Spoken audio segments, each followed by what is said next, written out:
to promote critical thought and help awaken the evolution that is inside all of us to push forward every day to learn and evolve into a society that we may find a way to coexist together. It's time for the evolution of life.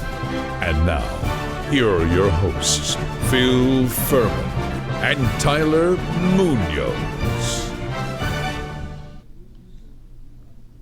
Hey guys, how are you? Well, thanks for tuning in to us now. This is our new show called The Evolution of Life. Tyler, how are you doing, buddy? Hey, I'm doing well. Thank you, Phil. Hey, thank you so much for joining us today, guys. We really appreciate it.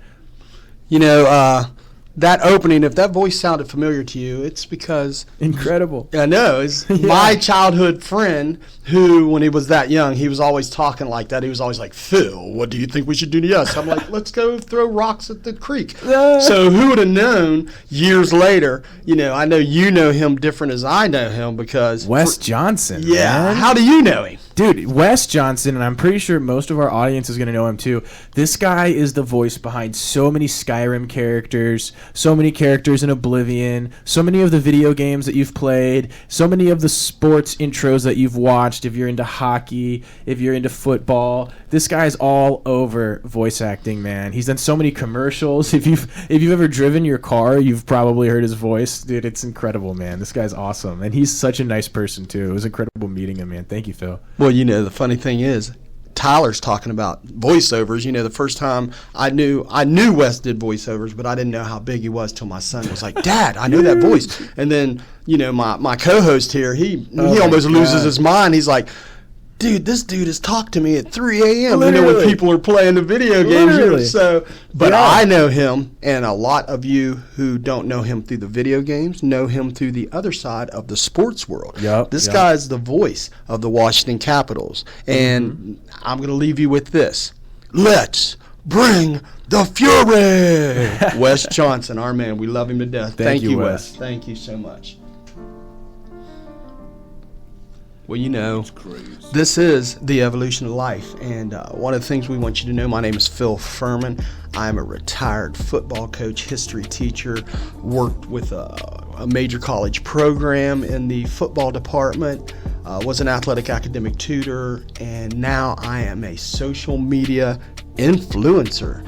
And I've linked up with a guy who is phenomenon in the technical world. I say tech, and he always reminds me it's technical, Phil. But you know, I want to give a special shout out, hello, welcome to my co-host Tyler Munoz. Oh, thank you, Wes. I appreciate it, man.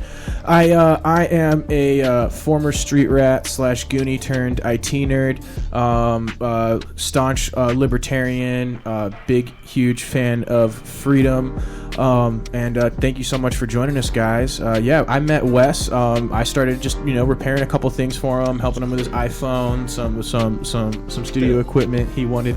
Oh my God! That's man. All right, man. Hey, Phil, I got Wes on the mind. I know. Dude, just fire me right now, man. Dude, and we started talking and just kicking it and we had such great conversations and we got together so well, and he ended up recording me without me knowing and showing a couple people, and they were like, wow, dude, these conversations, man, they're really bridging the gap because we come from two different perspectives. So I'm really excited to be here, Phil. Thank you, man. Yeah, I'm going to enjoy this. So yes, folks, this show, The Evolution of Life, is we're going to have the evolution of so many different things. It's not just going to be the evolution of life. It's going to be the evolution of banking, the evolution of the marijuana trade, the evolution of interracial couples. We have so many different episodes we're going to get into with you all. But I want you to know that this is an A&M Media production. And I'm so happy that we have so many successful different people working in our A&M Media company. But right here, this is our ship, and we're getting ready to guide you all in. So, welcome to the evolution of life. Hey, we're going to take another spin around the block. Before we get to it, before we get into the main theme of what we're going to do today, we're going to talk a little bit about sports, talk a little bit about something else, and then we're going to get into it. But right now, Deion Sanders. He is a major topic of the sports world, not because he's one of the most successful Power 5 big university coaches. It's because he's come from a HBCU small school and turned it into a David and Goliath, them being David. What's going to upset the whole sports world and turn it on its back is because now it's showing these college recruits. You don't have to go to Alabama. You don't have to go to USC or UCLA or your Notre Dames or your Michigans to go to the NFL, because Deion Sanders has brought at least 32 of the 36 football teams came to the combine he had. No HBCU school has had that happen. Now, for those of you who don't know what HBCU means, it means historical black college and universities. And they are the smaller, while many players have came from there, they don't get the major publicity of your bigger schools. Deion's changing all that. And if they win out, which means if they go undefeated, they're going to flip the FBS playoffs on its heels, on its head, because now you have to include an HBCU school, which has never been included in that. So, you have all kinds of history being made. Last weekend in Jackson, Florida, wherever he's at, that college, it's Jackson University. It was the first time ever College Game Day has went to an HBCU school. Wow. Now, the difference is the whole country sees every College Game Day. You see it. The overhead camera goes across the crowd. A sea of people. Yeah, absolutely. Last weekend, they saw a sea of black, and it put some people on their heels like, whoa, we didn't know College Game Day was going to be there. And when you saw it, they really didn't do the crowd like they should have, because this was something new, going to an HBCU school. The reason is Deion Sanders was on 60 Minutes talking about it.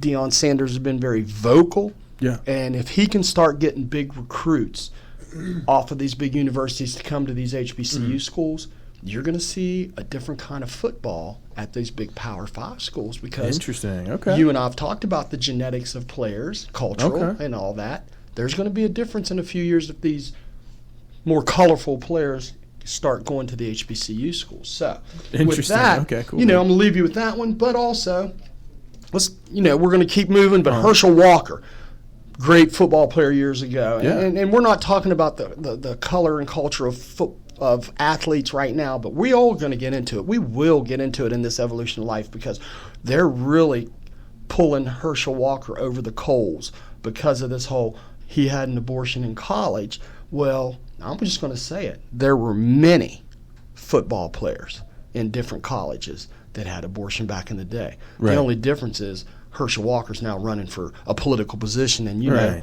I'm sorry, dirtiest world is politics. Yeah, that's for That's sure. why somebody told me one time, they're like, "You should run for mayor." I said, "I should slap you, because that's some dirty shit to me." So, and Tom Brady, I don't know what you're thinking, but at least Rob Gronkowski went out on things on top when he retired.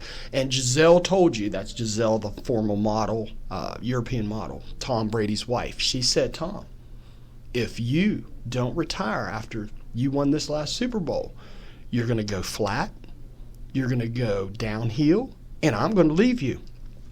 A month ago, she filed for divorce, and Tom Brady has had the worst season he's She ever had. filed for divorce. Yes. You know what? She filed No, for divorce because she told him, because he told her, "I'm going to retire." He said it out loud. He said it to the media. And here's your thing. He's won enough Super Bowls. He's on top. He's 43 years old. He's repacking his blood. Did you make a union? Did you make a commitment, or are you just a fair weather? That's ridiculous. That's ridiculous, and that makes me lose a little bit of respect for her. I'm sorry, but that's ridiculous. But you got to remember, in the football world, after all those many years, he has nothing more to prove. I agree with that, and I think he should have. I think he should have. But retired. you help your partner grow, and when they are at their lowest moment, you stand by them. Right. That's what being a partner is. It's the world we live in. It's that's the for sure evolution it of is. life. You Oh know what my I'm God. saying? So Tom Brady. And, I'm gonna say a prayer for you. And that, in a lot of ways, that's a perfect segue too, man. Right. Because we've had a huge degradation of a ton of the traditional institutions of our society, man. Dude, look, I'm not someone who is big on tradition, and I'm not someone who thinks that we need to have like some sort of Catholic, super religious society, but dude, like a marriage is a partnership, and divorce rates have been increasing at an alarming rate, and you can see in some of the most morally bankrupt parts of our country, Hollywood, New York, divorce rates are the highest out of anywhere in our country, and I think that there is a correlation there, and I think that the sanctity of marriage and making a committed partnership to someone should be something that is respected, and in a way, the way a lot of these celebrities, models, sports players, actors, politicians, the way that they find the way that they use these marriages as political arrangements or career arrangements, it honestly kind of disgusts me, and I find it appalling. Yeah. The funny thing is, you're talking about that whole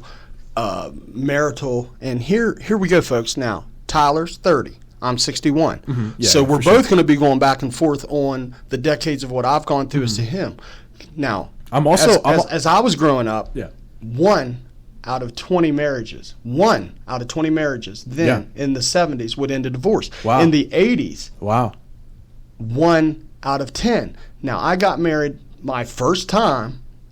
It was 1 out of 3, and now it's 50% of marriages end in divorce. That's insane. Yeah, and here's me. I can prove it. Like, I'm 61. Yeah. I've been divorced twice. Wow. I've been left at the altar. Oh my jeez. And I'm getting married in August of next year. So look at that right here. Whereas my grandparents stayed married from the time before they had their first child till the time they died. And were they happy at the end? They died months apart because they said older people that have been together more than 30, 40, 50 years, but when they die within 6 months of each other. Were they happy with each other? They were happy their whole lives. And see, here's the thing, because we constantly see that. We constantly see these 30, 50-year-old commitments to each other, and these partners are happy. And I think it's the perspective that we are given by the media, by the culture, that we are told to look at marriage with. It's different than the perspective that people were told to think about marriage in the past. Now it's a tax break. Now it's the next step from dating. But back in the day, it was a life partner, and you went out looking for a life partner, not just a buddy, not just someone who was a friend and also fun to have a fling with, but someone who could be that survival life partner. It's you against the world. You guys are tackling it together, and in so many ways, we have lost that seriousness, that survival element, that consideration, that methodical approach to our existence in favor of immediate gratification and just likes on a social media profile. And we have to thank, like you said, not social media and the internet, because if you think about this, I grew up at the time where, of course there wasn't any internet, and families were big. Somebody said, what do you do when you can't watch TV anymore? Well, my grandpa had 7 kids. Yeah. So, there were families that I grew up around that were 5 to 11 kids per family, because in the wintertime, you didn't have 4-wheel drive really back then. You had station wagons. Wow, so what are you going to do in the wintertime? Yeah. You can only play so many games of Monopoly and Sorry and all that. But But then again, at the same time though, with that kind of family, that large of a family, you don't really need a TV. You got so much going on. There's something happening every moment. In the house I grew up in one room they were playing cards, in the other room they were playing the game of Sorry. Nice. In the other room, now there was Lawrence Welk on the TV, and then you go in the back room with my uncle, and he's playing, R&B songs. Nice. So it's all through the whole house, and even out in the garage, Yeah. it's live. And there's your problem too, because we're seeing homes that you drive by that look empty when you see one light on in the back room, because there's like mom, dad, and one kid, mom, Right. dad, and two kids, or And- just mom, or just dad. And in and kids. reality, everyone will be home, but none of them will be interacting with each other. You know, it's crazy. I had the exact opposite childhood experience. I was an only child, and my dad would leave at 5 in the morning to go to work, and he wouldn't get home until like 7, 8 at night. And so, literally, I spent my whole life alone at my house, just doing whatever I wanted, building things. You know, like I was really into computers and stuff, and eventually I ended up running around like a goonie in the street with my friends. But it was never that kind of like alive home space. I had to bring the life to it. So it's crazy hearing that from you, and I'm sure that there's a whole ton of unique life experiences and lessons that come from that. But man, that's why I always had to look outside the home to find that vibrance. Right. You know? Well, yeah. Nowadays, look at this. Just like you said, there could be 4 kids, Right. but guess what? Every one of them's in a different room, looking at an iPad, iPhone, yeah, a laptop, the desktop. Mom's in the kitchen, listening to music. Yeah. You know, dad's in the living room. Everybody's There's no family bonding. And There's no here's- family bonding anymore. Absolutely, and building on that, dude. Here, I work a serving job, and at the restaurant that I work at, half the time the parents are coming in and they bring the tablet with the kid so that they don't have to interact with the kid while they're out there. So the kid's not learning social cues. The kid's not engaging with the world. They're not getting anything different than what they would get at their home space, except now they're also getting food on a plate, and that is not good for the child's brain development, the child's social development. There's so many things wrong with that. It's so painful to watch that. And here's where we flip right into kids.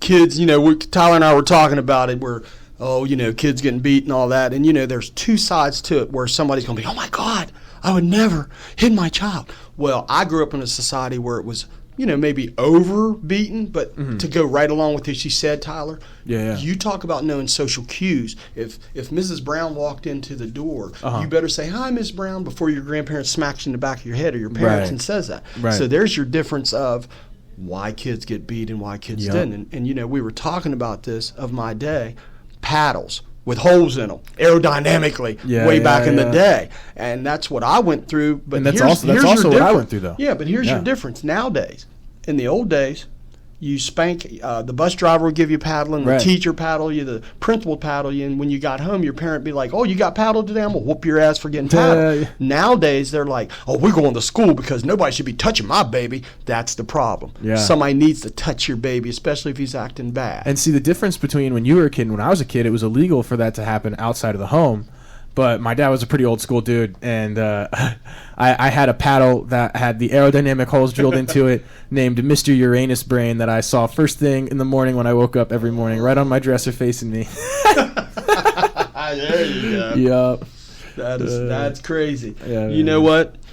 We're this is our second show we're doing, and we hope Absolutely, that yeah. you are going to listen to it, and we're going to get into you a so lot much, of other guys. things. We're going to chop it up. You know, one of the things we're going to chop it up with right now is we were just talking about the difference of if you're dead or if you're dead to be revived and come back. So this is a crazy thing. Okay, so Phil and I have both had life or death experiences. No, not life. We've both had Death. near death Near-death. experiences. That's I think what you call it. Yeah, and I think we've both also had life or death experiences though. But that's a totally separate thing. Totally Yeah, separate issue. Yeah, Totally separate. but mine was I was sick and then I had an injury that caused me to neurologically shut down. And then I think yours was medication induced. Yeah, right, on I had a purpose. heart attack at 49 years old. Wow, It was, 11 years ago probably. Yeah. Yeah, and the biggest thing about that is, you know, and here's where Tyler and I are talking about, you know, when they wheeled me into the emergency room and the lady said, sign this, and I signed it, and she goes, the next thing you're going to feel is a prick.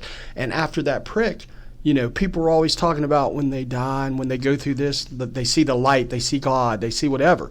Now, here's your pharmaceutical type thing. You go into a comatose state. Yeah. There's no lights. There's nothing. It's a complete black. Just like a light switch. Yeah, like everything just went off. Wow. Whereas, like you were saying, Yeah, totally different, man. It was like this world left, and then I had a whole nother spiritual experience, man. When I was sick, I was trying to go to school, and I passed out while I was taking a piss. standing up, and then I smashed my head and knocked tiles off the wall behind me, and then I fell head first and hit the ground below me.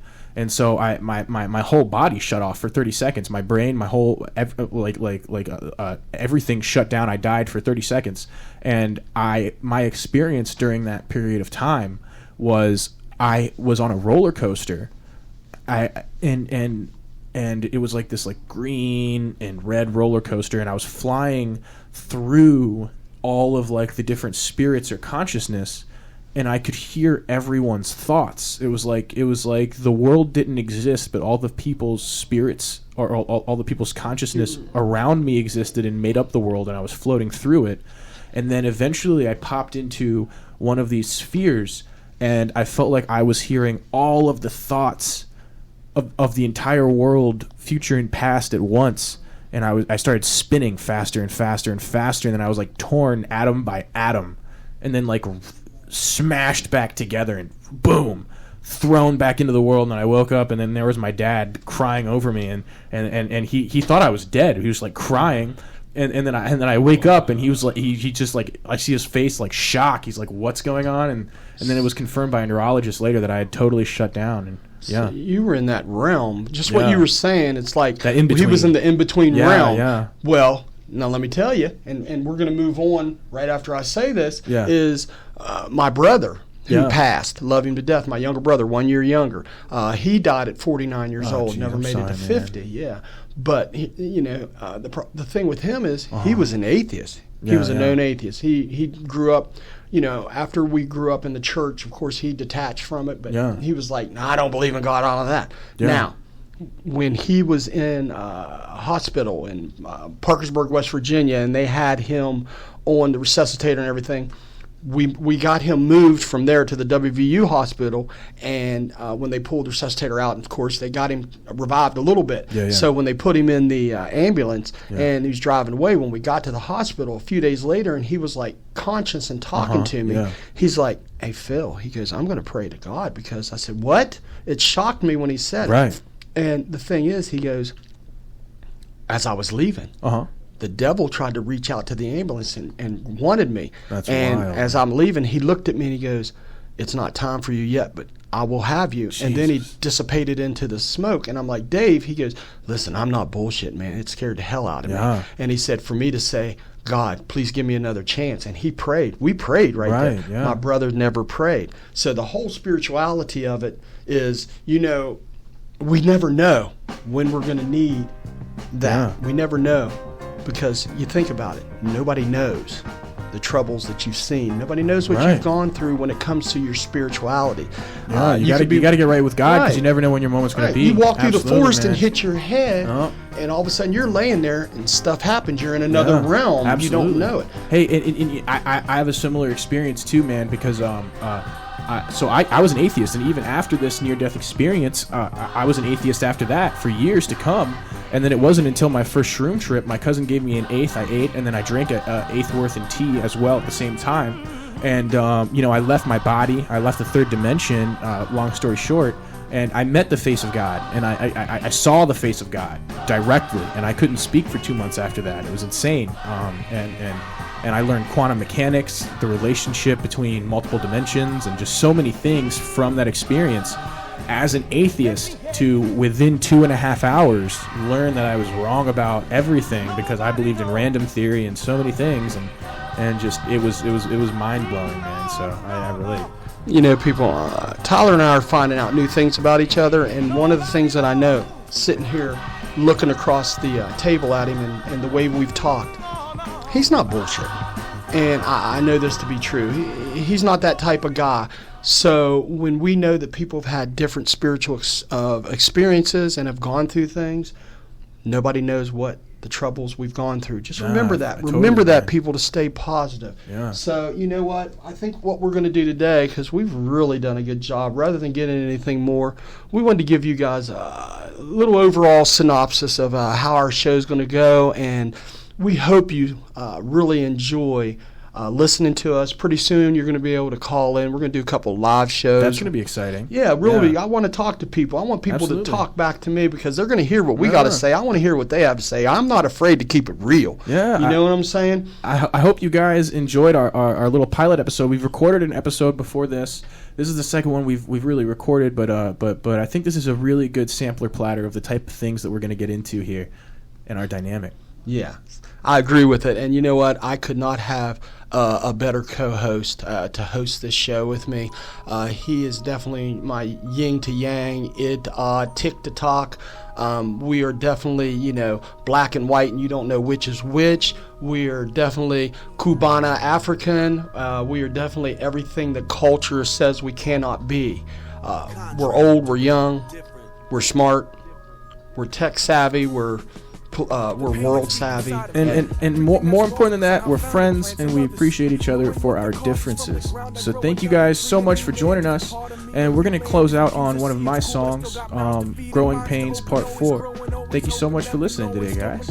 This has been an A&M Media production. The truth within the haystack, that is life within my place that leaves me hot. I made mistakes, but I'm still I. The path to find yourself almost always leads through hell. Time is chosen, we prevail. Pain it molds us even still. Find the force behind the wheel with no recourse. We make the field, stepping forward, feeling chills, growing past our deepest ills. I lost my way, but here I am, out there thinking I'm the man. All this change inside my pocket, but no mind to understand. Caught up in a life of dodging coppers, fighting robbers. Mine was fried from all the uppers, mixed with downers. Try to clown us, we pop off. In less than a minute, we strap for the business like ready, and now we go mask off. Like hold up, we in it, we stacking the digits like walking around 4 racks. How'd I have big money spent on lawyers, seized by cops or court recording. Saw a lot, but lost way more, and in the end, I'm better for it. The path to find yourself almost always leads through hell. Time is chosen, we prevail. Pain it molds us even still. Find the force behind the wheel with no recourse. We make the field, stepping forward, feeling chills, growing past our deepest ills. I found myself.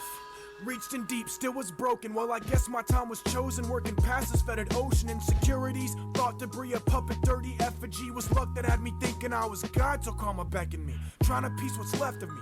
Buried father energy, I've yet to master. Thinking faster, searching through my memories. Was always plastered, mind so bad it lost within my revelries. It all came crashing, high collapsing long before my felonies.